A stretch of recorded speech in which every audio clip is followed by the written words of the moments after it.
di mana sang mentari terang benderang.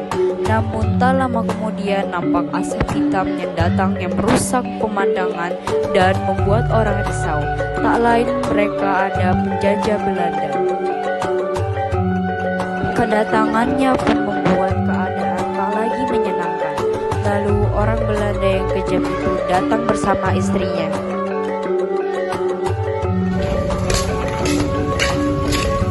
Hai, tunduklah dan beri hormat atau ya bos. Kan misinya menjadi milik Hai. Please ambilkan jas pokok. Oke, James. Hai, siapa yang paling kamu hormati di sini? Cuma aku belum bonjol. Hai, siapa itu? Maksudnya aku yang kau pegang di sini. Ambil sana. Lalu saya pergi. Orang Belanda yang bernama James dan Kelly itu membincangkan hal untuk mengadu domba rakyat yang ada di daerah itu karena dengan kesibukan mereka bertengkar, Belanda bisa dengan mudah menguasai Indonesia. Memang ada dua golongan yang sangat berbedaan pemahaman, namun mereka tidak berselisih atau bertengkar, yaitu kaum padri, ulama-ulama, dan kaum adat masyarakat adat yang masih suka berjudi dan mabuk-mabukan. Hai, ini baru masuk dulu. Sekarang tugas kita ya untuk bisa mengusut kedua golongan itu. Ya, kita mengusut kedua golongan itu. James dan Kelly pun menuju kedua golongan itu, sedangkan di sisi lain Tuan Kui Membonjol sedang berjalan-jalan di pemukiman penduduk. Tuan Kui Membonjol yang sedang berjalan tiba-tiba bertemu dengan kaum adat yang sedang berjudi. Tuan Kui Membonjol berhenti menghampiri kaum adat tersebut. Hei kalian, hentikan perbuatan kalian. Kenapa kita harus dihentikan? Dalam Islam berbuat berjudi tidak diperbolehkan. Tidak, ini adalah tradisi kami. Hentikan atau Tuhan akan menghukum kalian wahai kaum adat. Sudah pergi saja kamu. Ya, sana pergi. Tuan Kui Membonjol pergi dengan perasaan kesal karena tidak bisa memberhentikan perbuatan kaum adat. Di sisi lain, perkedengaran kecil kaum padri dan kaum adat sudah terdengar oleh orang Belanda yang kemudian memanfaatkan kejadian ini. Bagaimana kalau kita memanfaatkan peristiwa kejadian ini untuk menghentikan? Ya, it's good idea. Tapi bagaimana caranya? Kita dudukkan saja mereka. Baiklah, ayo. Kaum Belanda pun mengadakan pertemuan dengan kaum padri. Kalian sadar bahwa selama ini kaum kalian terus jadi berbeda. Kaum kalian telah direndahkan oleh kaum adat. Nama baik kalian telah dihancurkan oleh kaum adat. Tuan, Kalau kalian tidak percaya, ambil saja uang ini. tidak Tuan, terima kasih. Kami sangat percaya. Ambil saja uang ini, saya pergi dulu. Terima kasih, Tuan. Tenang. Berarti benar mereka mengatakan hal seperti ini. Di lain tempat, Kelly menghasut kaum adat sama dengan cara James. Tentu tujuannya untuk mengadu domba hati kaum padri dan kaum adat pun berapi-api. Ternyata benar, dugaan kaum padri dan kaum adat pun mengalami perselisihan. Datuk, saya tidak takut untuk berperang. Hanya mencari siapa yang benar. Dan kita bisa membicarakan hal ini dengan baik-baik. Apa kau takut? Kita tidak takut, tapi kita bisa membicarakan hal ini dengan baik-baik. Tak bicara kamu. Perang dimulai antar kaum padri dan kaum adat, tetapi peperangan itu kemudian dimenangkan oleh kaum ulama. Atas kekalahannya, kaum adat pun pergi meminta bantuan kepada Belanda. Mereka pun berniat melawan kaum padri dengan membuat kesepakatan untuk membagi dua wilayah Minangkabau.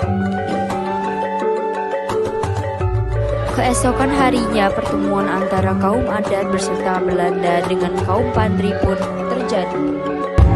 Datuk, apa ini? Kenapa kamu memborong Belanda? Saya kira kita hanya akan membahas permasalahan kita. Saya tidak bilang begitu.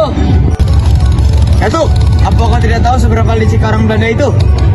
Bilang saja kau ini, karena kaum kami telah bersekutu dengan orang-orang Belanda ini.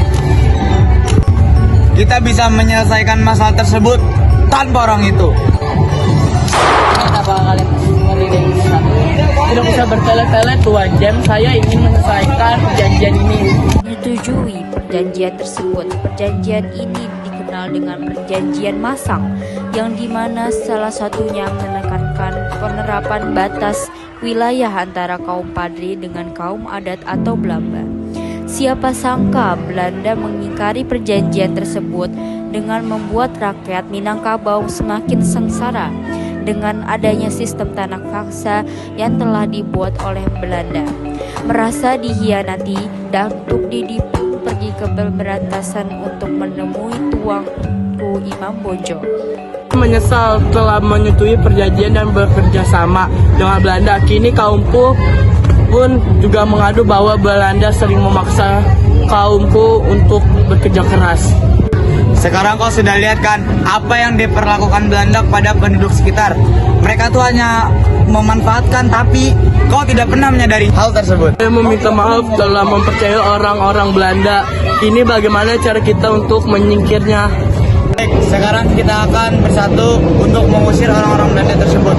Kau kumpulkan kaummu dan aku akan mengumpulkan kaumku. Baik Tuan. Baik, kita akan bertemu di peristirahatan Belanda dan saya akan membawa pasukan saya.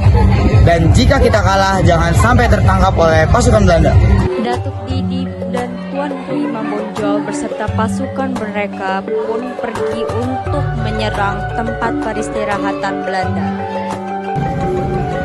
Datuk, apakah pasukan sudah siap? Sudah. Pasukan siap? Siap. Serang sekarang! Perperangan pun terjadi antara pasukan Minangkabau dengan pasukan Belanda.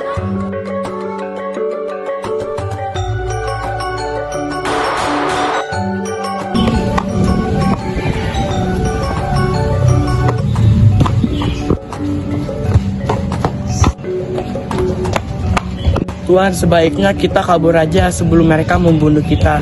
Inilah pusat bantuan, mintalah bantuan dari Pulau Jawa. Siap Tuan. Merasa terpojokan, James pun memanggil bala bantuan pasukan Belanda di Pulau Jawa. Saya dari suruhan dari Kapten James ingin meminta bantuan dari Pulau Jawa karena pasukan kamu telah gugur melawan pasukan Minang. Kita akan mengirimkan pasukan hari ini. Siap. Lapor Tuan, saya sudah menghubungi pusat, mereka akan datang pada hari ini. Besok kita serang dua kaum itu. Siap Tuan, laksanakan. Setelah mendapatkan bantuan dari pasukannya yang berada di Pulau Jawa, Belanda pun berhasil menguasai daerah Sumatera Barat. Tetapi Tuanku Imam Bonjol dan pengikutnya berhasil meloloskan diri dari pihak Belanda dan melanjutkan perjuangannya. Pada bulan Oktober tahun 1837, Tuanku Imam Bonjol diundang ke Palopo untuk berunding, tetapi saat itu juga Tuanku Imam Bonjol ditangkap oleh Belanda dan diasingkan ke Cianjur. Kemudian dipindahkan ke Ambon dan akhirnya ke Lota, Minahasa dekat Manado, dan meninggal pada 6 November 1864. Dimakamkan di Minahasa serta Pulau Sumatera Barat pun menjadi milik Belanda.